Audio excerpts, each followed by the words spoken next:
Hey guys, কেমন আছো তোমরা? আশা করি খুব ভালো আছো, আর আমিও খুব ভালো আছি। তো আজ আমার চিকেন খেতে মনে ছিল ঝাল ঝাল, তো তোমার দাদাকে বললাম যে চিকেন নিয়ে আসতে। তো তোমার দাদা চিকেন নিয়ে আসলো, আর খেতে মন হচ্ছিল তোমার দাদার হাতে। তো তোমার দাদা রান্নাটা করবে আজকে। চলো দেখো রান্নাটা কি করে করে।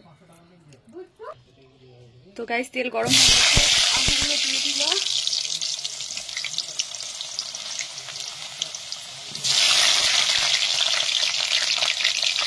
আর রান্নাটা হচ্ছে একদম উনুনে মাটির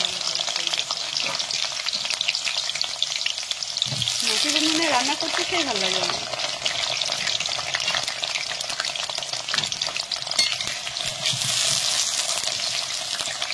তো আলুগুলো লাল লাল করে ভেজে তুলে নেবে।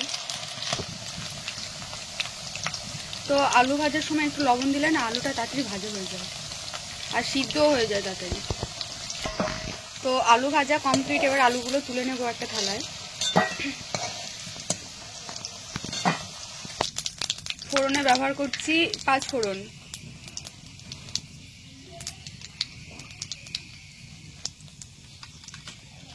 তো এবার দিচ্ছি তেজপাতা। তো এবার দিয়ে দিব কাঁচা লঙ্কা আর পেঁয়াজ। তো পেঁয়াজগুলো আমি লাল লাল করে ভেজে নেব।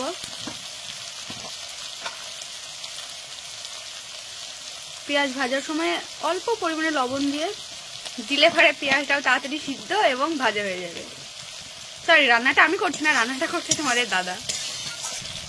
তো পেঁয়াজটা এখনো ভাজা হয়নি, আর একটু লাল লাল করে ভেজে নেব।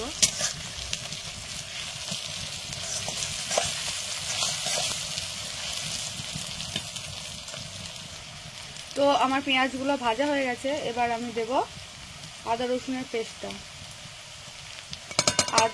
আদা বাটা, রসুন বাটা, জিরে বাটা।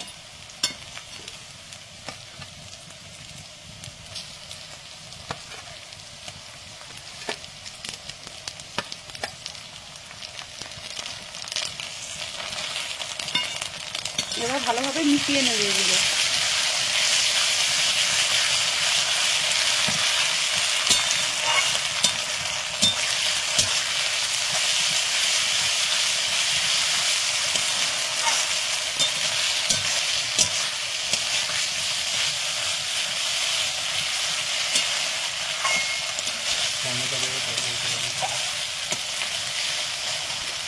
এই মশলাটা ভালো করে কষিয়ে নেব, তারপরে টমেটো দেবো।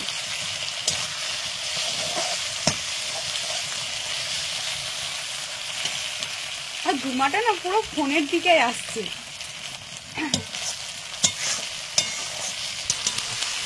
মশলাটা আরেকটু কষিয়ে নেব।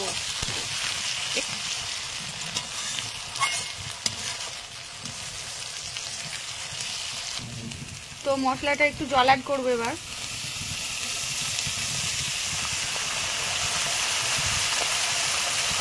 এবার ভালোভাবে মশলাটা মিশিয়ে নেব জলের সাথে।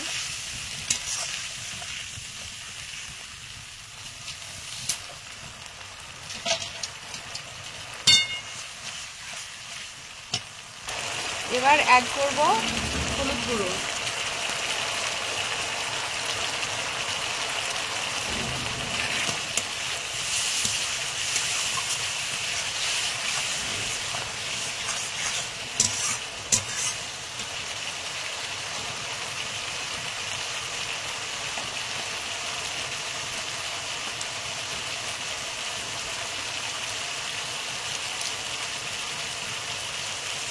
এবার অ্যাড করব ধনে গুঁড়ো।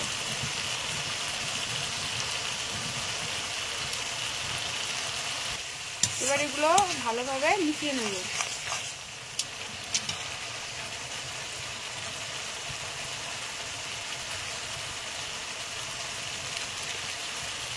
তো মেশানো হয়ে গেছে, এবার অ্যাড করব লঙ্কার গুঁড়ো।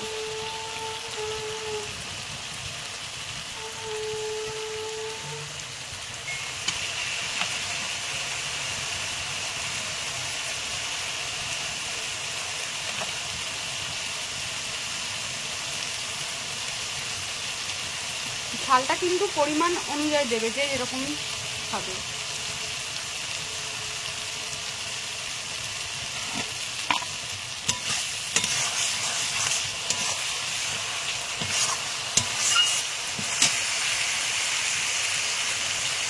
স্বাদ অনুযায়ী লবণ।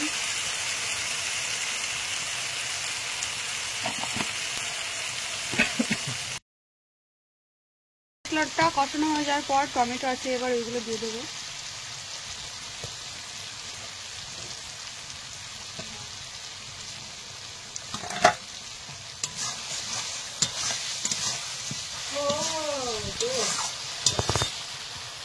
সম্পূর্ণ যতগুলো মশলা দিয়েছি না, এবার সবগুলো ভালো করে কষিয়ে নেবো, তারপরে চিকেনটা দেবো।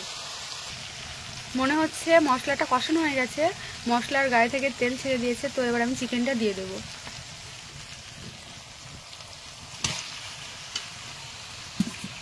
তো চিকেনটা দেওয়া হয়ে গেছে, এবার চিকেনটার সাথে মশলার সাথে মিশিয়ে নেব।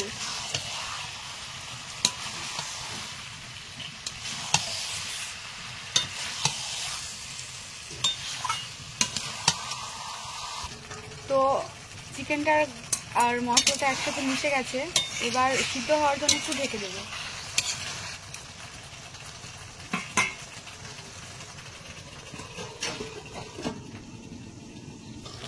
ঢাকাটা একটু তুলে দেখবো যে মশলাটা তলায় লেগে গেছে কিনা।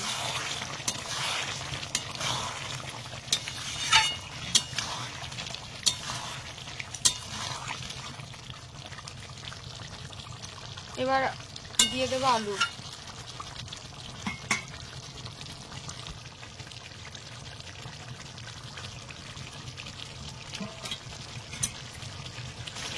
ভেজে রেখেছিলাম, এবার ওই আলুগুলো অ্যাড করলাম। এবার একটু নাড়াচাড়া দিয়ে আবার ঢেকে দেবো, যাতে সব কিছু ভালোভাবে সিদ্ধ হয়।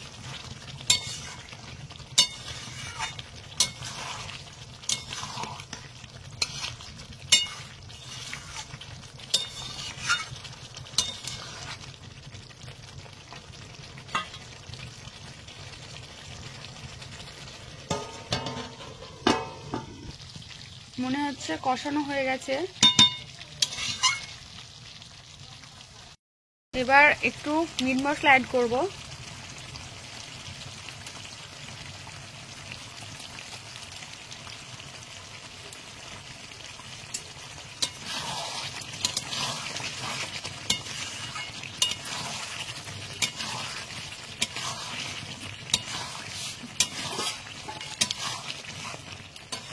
তো চিকেনটা প্রায় রেডি আমার, এবার আমি চিকেনটা নামিয়ে নেব। তো ফাইনালি মাংসটা নামিয়ে ফেলেছি, আর দেখতে দেখেছো কত সুন্দর লাগছে। এই ঠান্ডার সময় গরম গরম চিকেন কষা আর রুটি, সেই ভালো লাগবে। তো ভিডিওটা এই পর্যন্তই। সবাই সুস্থ থাকবে, ভালো থাকবে। আজকের মতন টাটা, বাই বাই। দেখা হচ্ছে নেক্সট ভিডিও।